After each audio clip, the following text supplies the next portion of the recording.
Circunferencia escrotal. Es importante saber que en bovinos de carne es importante evaluar el crecimiento de la circunferencia escrotal C después de los 8 meses de edad para ser utilizado como parámetro de selección de la raza en evaluación.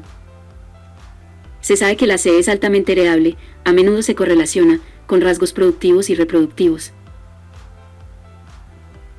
Desde la edad del animal hasta la pubertad, ciertas morfologías en la circunferencia escrotal se correlacionan con la aparición de los primeros espermatozoides, sugiriendo una maduración temprana en el animal.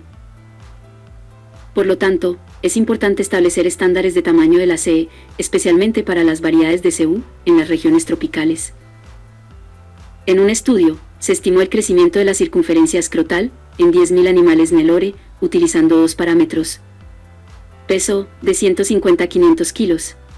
Edad, 8 a 32 meses. A los 150 kilos, se estimaron valores de CE de 11 a 20 centímetros, con una media de 15.4 centímetros, y a los 500 kilos de 26.1 a 35.3 centímetros, con una media de 30.7 centímetros. Por cada kilogramo de ganancia de peso del animal, la circunferencia aumentó de 12,1 a 12,6 centímetros, con un promedio de 0.025 centímetros. A los 8 meses de edad, el aumento de CE varió de 12.5 a 21.7 centímetros, con una media de 17 centímetros, y a los 32 meses de 26 a 35 centímetros, con una media de 30.7 centímetros, en cada mes de edad del ganado. La circunferencia aumentó de 12,8 a 0.91 centímetros, aumentando en promedio 0.4 cm por mes.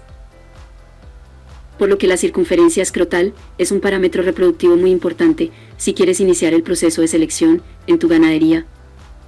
Podemos concluir que es importante saber que en bovinos de carne hay que evaluar el aumento de la circunferencia escrotal CE a partir de los 8 meses de edad y utilizarlo como parámetro de crianza.